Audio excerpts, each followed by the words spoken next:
என் பிரச்சனை எனக்கு பாத்துக்க தெரியும். இதுக்கு மேல இந்த பிரச்சனையில யாரும் தலையிட கூடாது. அப்போ யாரும் வேண்டானா என்ன பண்ண போறீங்க நீங்க? உங்க ஹஸ்பண்ட் சொல்லிட்டாரு, ஓகே. உங்களுக்கு இதுல 100% உடன்பாடு இருக்கா? அவர் என்ன நினைக்கிறாரோ அதை மட்டும்தான் நான் செய்யறேன். ஏங்க உங்களுக்குன்னு ஒரு தனிப்பட்ட கருத்தே இல்லையா? இது வரைக்கும் நான் அந்த மாதிரியே இருந்துட்டேன்.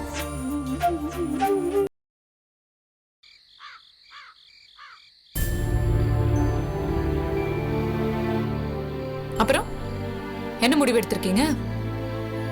எதை பத்தி? அதான் உங்க கைராசி வீட்டுல எல்லாரும் அவங்க சொத்தை பிரிச்சுக்கிறத பத்தி உங்ககிட்ட பேசுறதுக்காக பிளான் பண்ணிருக்காங்களா? உங்களை வேற கூப்பிட போறாங்களா? அத பத்தி தான். அதுல இனிமே பேசுறதுக்கு என்ன இருக்கு? ஏற்கனவே எடுத்த முடிவு தானே. நீங்க எடுத்த முடிவு நடைமுறைக்கு வரலங்கிறது தானே பிரச்சனையே. என்னதான் சொத்தை நீங்க பிரிச்சு கொடுத்திருந்தாலும் உங்க ஹஸ்பண்ட் சம்மதம் இல்லாம இப்ப யாராலையும் எந்த சொத்தையும் விற்க முடியாது, யாரும் வாங்க மாட்டாங்க. அன்னைக்கு கூட சரவணனுக்கு ஏதோ கடன் பிரச்சனை, ஏதோ ஒரு சொத்தை விற்கணும் தானே உங்களை பார்க்க வந்தாங்க. இந்த சொத்து விஷயத்துல மட்டும் எல்லாம் அப்படியே ஈஸியா முடிஞ்சிருச்சுன்னு வச்சுக்கோங்க, அவ்வளவுதான், யாரும் உங்களை தேடி வர மாட்டாங்க. அவங்க வராங்களோ வரலையோ நம்ம கடமையை நம்ம செஞ்சுட்டு போகணும். யார் யாருக்கு என்னென்ன பங்குன்னு நம்ம பிரிச்சு கொடுத்துட்டு வந்துட வேண்டியதுதான்.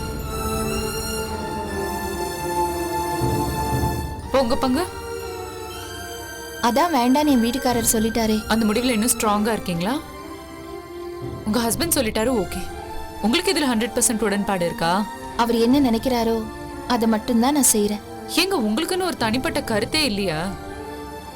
இது வரைக்கும் நான் அந்த மாதிரியே இருந்துட்டேன். இனிமேல அப்படியே இருந்துட்டு போயிடுறேனே. ஐயோ தப்பு மீனாட்சி. நீங்க நல்லது செய்யணும்னு நினைக்கிற யாருமே உங்களுக்கு உண்மையாவே இல்ல. நான் சொல்றது கொஞ்சம் புரிஞ்சுக்குங்க. உங்க பங்கு நீங்க வாங்கிக்கிறது ரொம்ப நியாயமான விஷயம். இன்னைக்கு அதை விட்டுட்டு நாளைக்கு அதுக்காக வருத்தப்படாதீங்க. நீங்க இப்ப இந்த சொத்து விஷயத்துல எல்லா பிரச்சனையும் முடிச்சு வச்சிட்டீங்கன்னா யாரும் உங்க பக்கம் எட்டி கூட பார்க்க மாட்டாங்க. உங்க ஹஸ்பண்ட் ஜெயில இருக்கும் போதே காது குத்து ஃபங்க்ஷனை நடத்தணும்னு நின்னாங்க. அப்புறம் அவங்க கிட்ட இருந்து நம்ம என்ன மனிதாபிமானத்தை எதிர்பார்க்க முடியும் சொல்லுங்க? எங்க அது நீங்க கட்டி வச்ச கோட்டைங்க. அதை விட்டுட்டு நீங்க திரும்ப ஜீரோல இருந்து ஸ்டார்ட் பண்ணணும்னு நினைக்கிறது ஹைட் ஆஃப் ஸ்டூபிடிட்டி. அது உங்களுக்கு நல்லது இல்ல மீனாட்சி.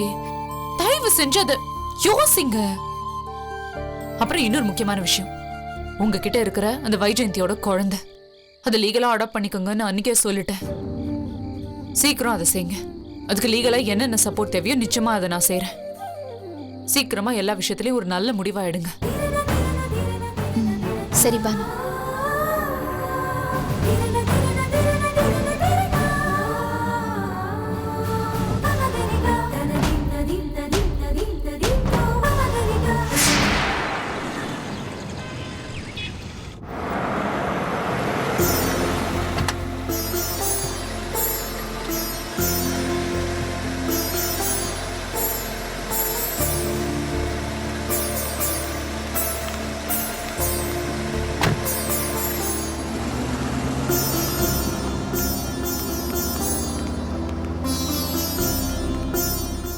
ஏய் குட்டி பசங்களா, வாங்க வாங்க வாங்க வாங்க வாங்க வாங்க வாங்க வாங்க.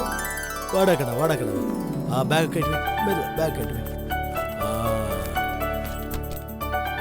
இங்க வா. என்னடா நல்லா படிக்கிறீங்களா ரெண்டு பேரும்? சரி, மாமா உங்க காது குத்துக்கு வரலன்னு உங்களுக்கு மாமா மேல கோவம் எதுவும் இல்லையே? உங்களுக்கு உடம்பு சரியில்லைன்னு அம்மா சொன்னாங்க மாமா, அதனால நாங்க எதுக்கு கோவப்படணும்? வா வா வா வா, இப்படி உட்கார், இப்படி உட்கார், எங்க உட்கார், வா வா.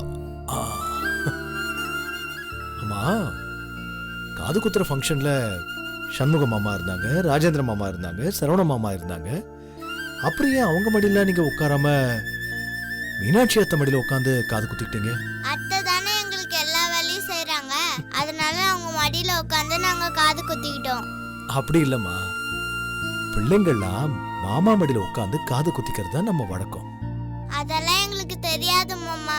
எங்க எல்லாருக்கும் அத்தையை தான் ரொம்ப பிடிக்கும். அவங்க தான் ரொம்ப நல்லவங்க, அதனால தான் நாங்க அப்படி பண்ணோம்.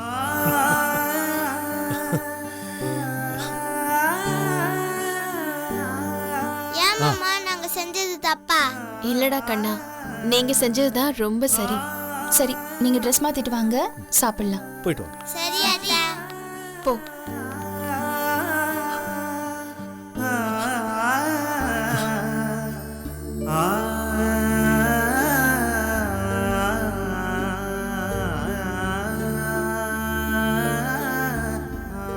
உன் பிள்ளைங்களை பார்த்தா எனக்கு ரொம்ப சந்தோஷமா இருக்கு.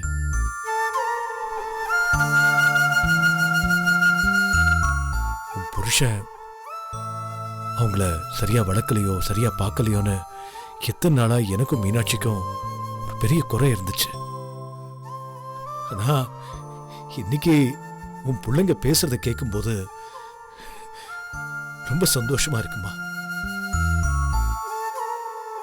மாப்பிள்ள, அந்த பாவி பெத்தான தவிர இந்த குழந்தைங்களுக்கு எதுவுமே செய்யல. நம்ம சாந்தி அதுங்களுக்காகவே வாழறாப்பா. அதுங்களும் அவளோட மனசு புரிஞ்சு நடந்துக்குது. அண்ணே, என் பிள்ளைங்களுக்கு இப்படித்தான் இருக்கணும் அப்படித்தான் இருக்கணும்னு நான் எதுவுமே சொல்லி கொடுக்கலன்னு. அதுங்களா என்ன மனசுல பட்டுச்சோ அவங்க பாட்டுக்கு புரிஞ்சுக்கிட்டு அவங்க பாட்டுக்கு நடந்துக்கிறாங்க. அவங்களுக்கு எல்லாமே புரியுதுன்னு. என் புருஷன் சரியில்லைங்கிறது தான் என் வாழ்க்கை குறையே தவிர மத்தபடி எனக்கு எல்லாமே நல்லாதான் அமைஞ்சிருக்குன்னு. எனக்கு அண்ணன் நீங்க இருக்கீங்க, அண்ணி இருக்காங்க, இதோ அம்மா இருக்காங்க, என் மனச புரிஞ்சு நடந்துக்கிற என் பசங்க இருக்காங்க. இதுக்கு மேல எனக்கு என்னென்ன வேணும்?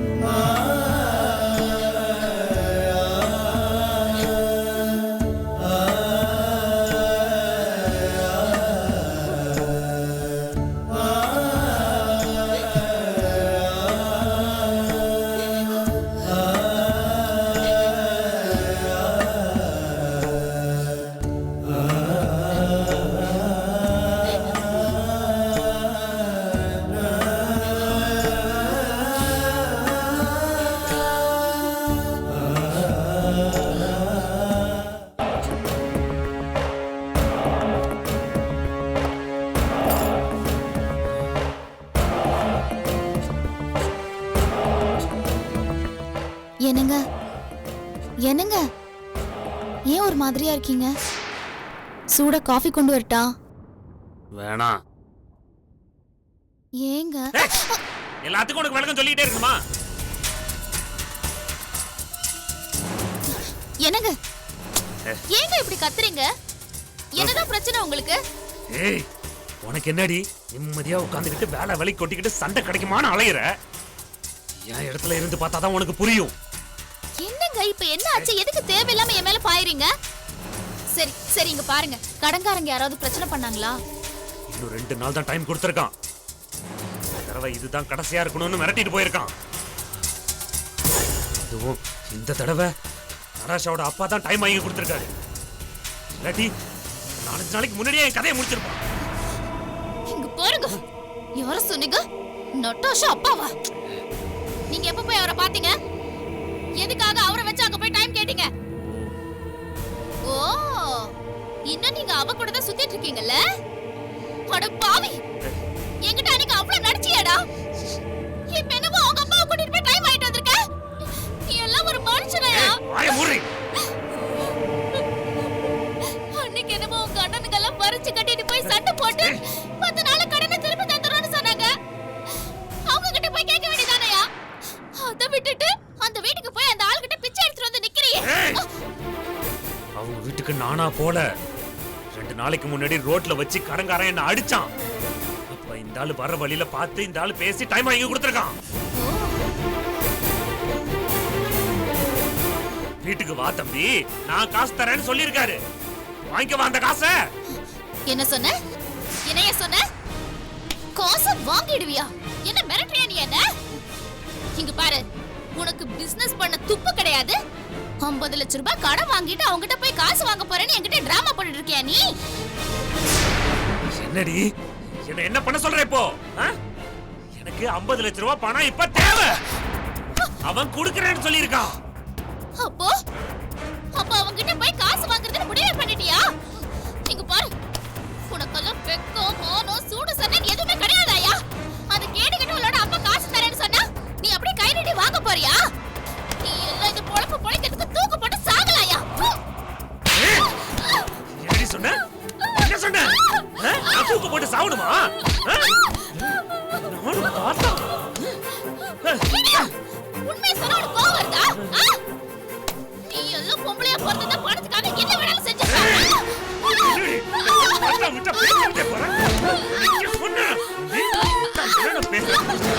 நானும் ஒவ்வொரு நாளும் பார்த்தா என்னைய அடிக்கிறியா? தொடர்ந்து கொடுக்க துப்பல உனக்கு. எவ்வளவு கை வைக்கிறியா? என்ன அடிக்கிறியா நீ? நீயா நானும் பார்த்தவன். இவனை வச்சு உன்னை பொண்ணு புதைச்சான். பாத்தீங்களா? ஏய் என்ன அடக்குற இந்த வீட்ல இத கேட்கிறதுக்கு யாருமே இல்லையா?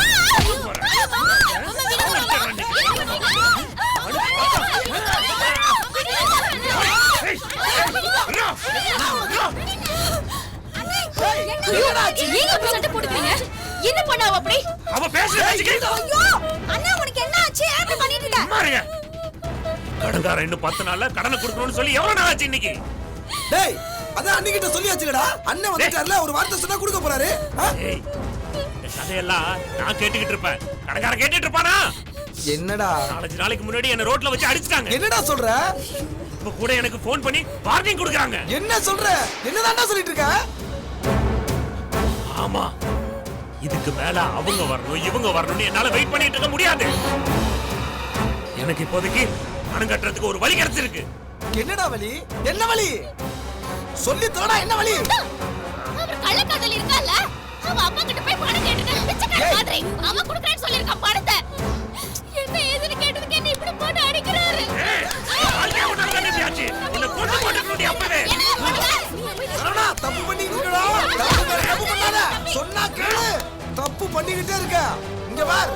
சொன்னா கேளு. இப்போதைக்கு இது சரியா தப்பா என்னால எதுவுமே யோசிக்க முடியாது. என் தலைக்கு மேல கத்தி தொங்குது. எனக்கு வேற வழி தெரியல. அண்ணா அவசரப்படாதே. கொஞ்சம் பொறுமையா இரு. ஏய் இதுக்கு மேல பொறுமையா என்னால இருக்க முடியாது. என்ன இது? நான் இருந்தாலும் அந்த கடைக்காரன் பொறுமையா இருக்க மாட்டான். எனக்கு ஒரு முடிவு இன்னைக்கே இப்பவே தெரியணும். டேய் இருடா. என்ன பண்ணலாம்னு சண்முகன்ட்ட ஒரு வார்த்தை கேட்டுக்கடா. கொஞ்சம் பொறுடா.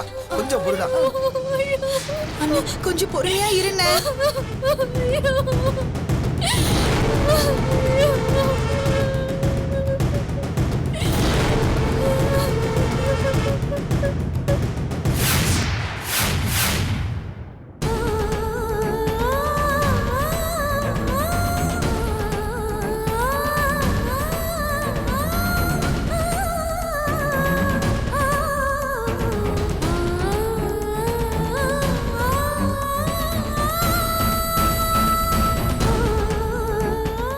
சரவணா இப்ப என்னடா பண்ணணும்ங்கற? இன்னைக்கு எனக்கு ஒரு முடிவு தெரியணும் அவ்வளவுதான். என்ன முடிவு? சொத்தை வித்து எனக்கு பணத்தை செட்டில் பண்ணுங்க. இல்லனா எனக்கு வேற வழி இருக்கு. என்ன விட்டுருங்க நான் பாத்துக்கிறேன். டேய் என்னடா சொல்ற? ஆமா நட்டாஷாவை கல்யாணம் பண்ணிக்கிட்டா அவங்க கடனை செட்டில் பண்றேன்னு சொன்னாங்க.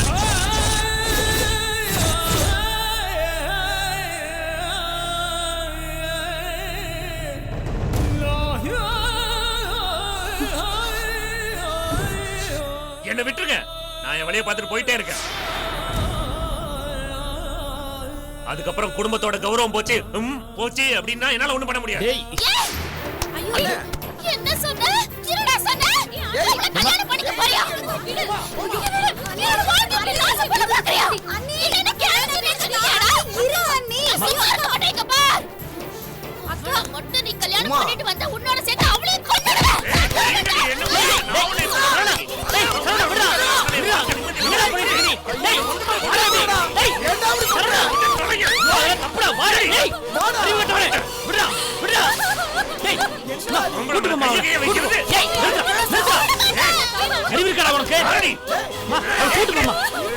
அறிவிருக்கடா உனக்கு? ஒரு 50 லட்சம் ரூபாய்க்காக இந்த மாதிரி ஒரு முடிவு எடுப்பியா? முட்டாள்தனம்டா அது. என்ன பண்ண சொல்ற? என்ன செய்ய சொல்ற? எனக்கு ஒரு முடிவு தெரியணும். சும்மா வாயால தரேன்னு சொன்னா ஒண்ணு நடக்காது. இப்ப என்ன என் மேல இவ்வளவு அக்கறையா பேசுறீங்கல்ல? வரீங்களா? இப்ப வந்து கையெழுத்து போட்டு தரீங்களா?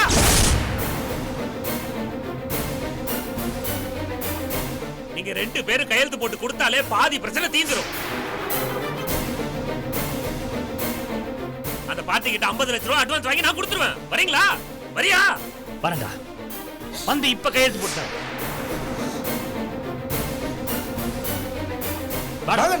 இல்லங்க. ஏங்க என்னங்க இது கூத்து?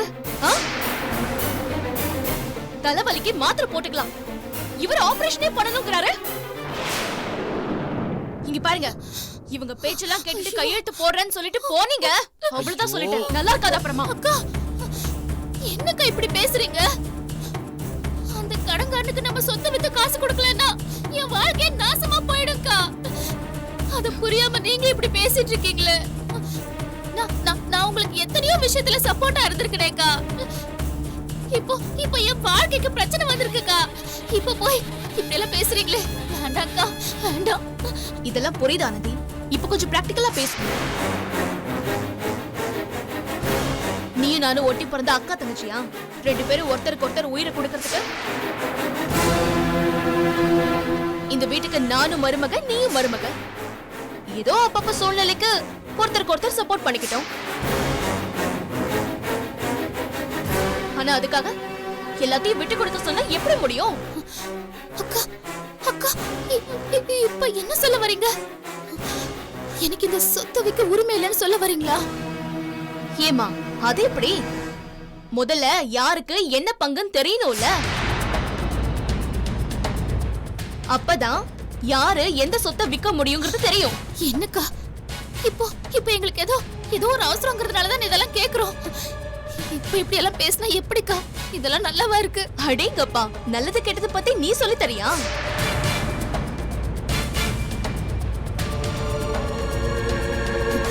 நீங்க பேசுறது கொஞ்சம் கூட சரியில்லக்கா. எது சரியில்லை? உங்க பேராசைக்கு பிசினஸ் பண்ற, அது பண்ற, இது பண்றேன்னு சொல்லி கடன் வாங்குவீங்க. அதுல பிரச்சனை வந்தா நாங்க எங்க பங்கு விட்டு கொடுக்கணுமா? இன்னைக்கு எங்க பிசினஸ்ல கடன் ஆயிடுச்சுன்னு சொத்து கேக்குறீங்க.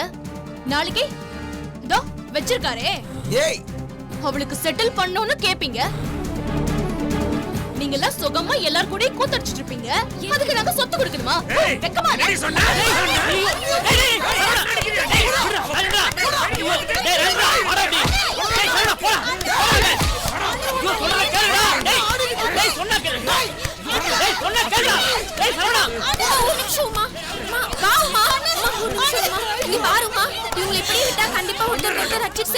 நீ முதல்ல போய் பெரிய அண்ணனையும் நீ கூட்டிட்டு வாமா. ப்ளீஸ் உமா, போவுமா. இவங்களை சமாளிக்க முடியாது. யோசிக்காத உமா, போவுமா.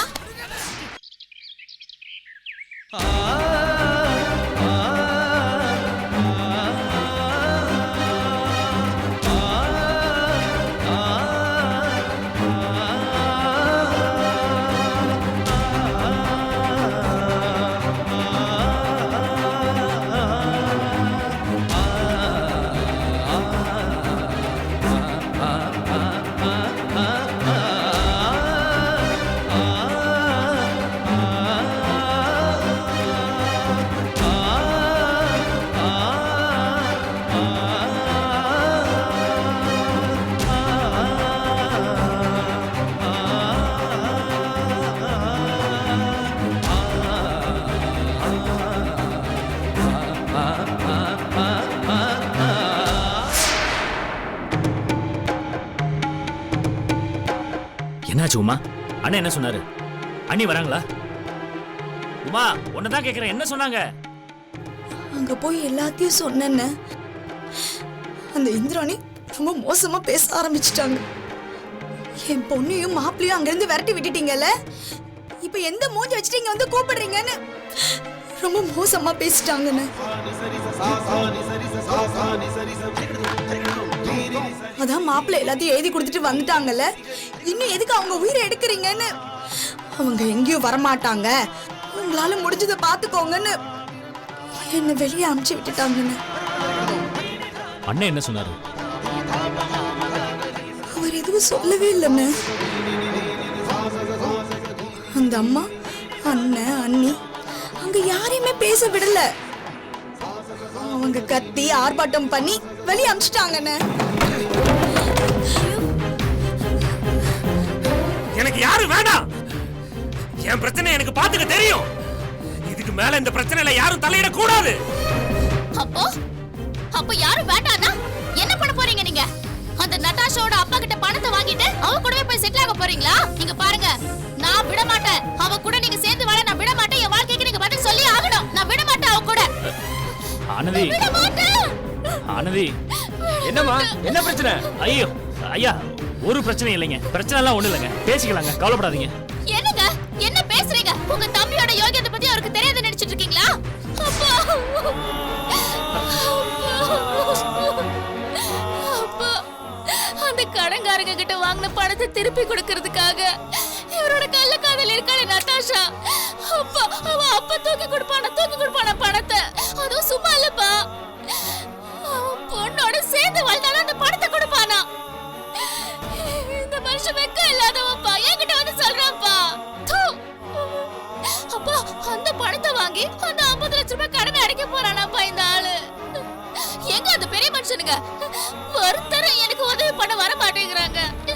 என் வாழ்க்கை போச்சுப்பா, என் வாழ்க்கை போயிடுச்சு. அப்பா, இந்த மனுஷன் அந்த கடனை செட்டில் பண்ணிட்டா அவ கூடவே போயிருவானாப்பா இந்த ஆளு.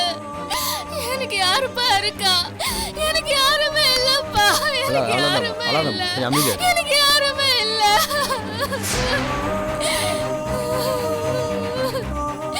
அப்பா,